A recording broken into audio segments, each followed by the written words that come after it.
Hello everyone.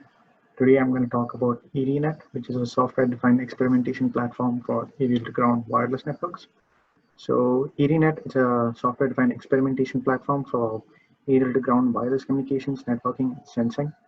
Uh, the architecture of EDNet consists of three major components, that is the server, the SDRs, and the drones.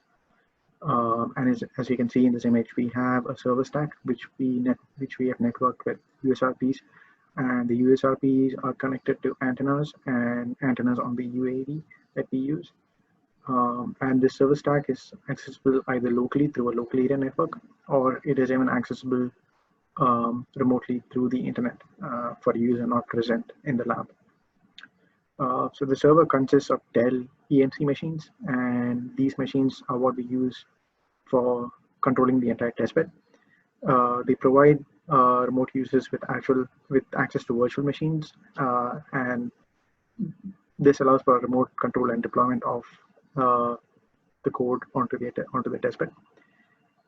And they're also interfaced with USRPs, as I mentioned earlier in the architecture diagram. So the SDRs that we use is the USRP N210 from Metis Research, and these USRPs are networked with a switched PDU, which is a power distribution unit, and this allows us to remotely control power to the USRPs. We can cycle it on or off depending on what our needs are. The third major component of the architecture is the drones. So the drones that we use are Intel ready-to-fly drones, and we use an indoor real-time location system with the help of beacons, which are placed within the netted enclosure. This allows the drone to know its location the entire time it's flying, and a user can give commands to have the drone fly to a certain point in the netted enclosure. So with the help of all of these components that I've described, the testbed, we operate the testbed, and a user can customize almost any aspect of this testbed and run the wireless network that they want to run. So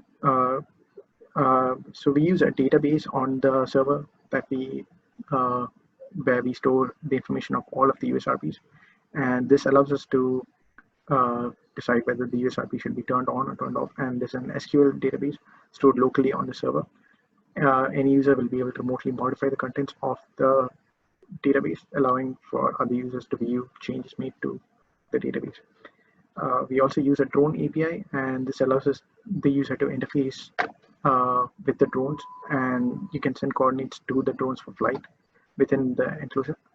The API is written in Python, and this allows for each integration with the user code. We also use virtual machines in the operation of the testbed. So these the servers provide the virtual machines for the users, so that they can operate no radio on it. They allow the user to remotely control the USRPs and control the drones. And lastly, we have a video feed that we run with the help of a Raspberry Pi, and we use real-time streaming protocol on the Raspberry Pi to send the video feed through a local area network to the servers, so we can view the video feed on the server itself during runtime. So some of the enabled research with the drone platform includes spectrum optimization in drone networks. So one of the reasons why we might need this is in millimeter wave communications, we might have blockages in the path of communication. We require line of sight communication, so we could use UAVs to bypass these blockages in the environment. Another reason might be spectrum coexistence in a heterogeneous wireless network, which will allow us to have multiple coexisting wireless networks within the same environment. And another reason could be emergency networking. So if we have issues with the existing network that might be down due to certain disasters or any other reasons, we could have a temporary drone network that would allow us to create a multi-hop or a mesh network, which would allow us to extend network coverage into the affected area. And this is a brief oversight of how the EDNet wireless platform works. Yeah. Hello, my name is Pranita, and this is Raspberry Pi, which we are using to live stream the drone platform, which is in the lab. directly on the server. So we are using a Raspberry Pi camera as an IP camera along with the RTSP protocol, which is a real-time streaming protocol. Using this, we can directly live stream the video of the drone onto the server. We can do this in the VLC media player. We just have to feed the IP address of the Raspberry Pi along with the port number, and then we can view the live stream on the server. So this is the live video of the Raspberry of the drone, which is being recorded by the Raspberry Pi camera. Yeah, that's how it works. Thank you.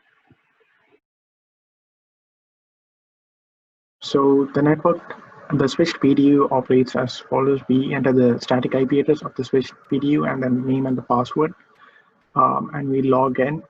Once we log in, we navigate to the PDU section and outlet action and then select control. Over here, we have a list of all of the USRPs, and we can select individual USRPs, turn them on or turn them off. So over here, as we can see, all of them are switched off, and we're going to turn them on.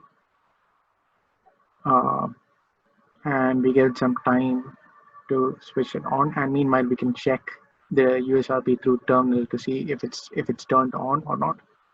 So giving it some time to boot,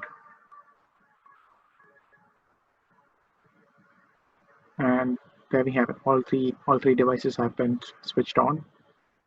So now we turn off the selected devices.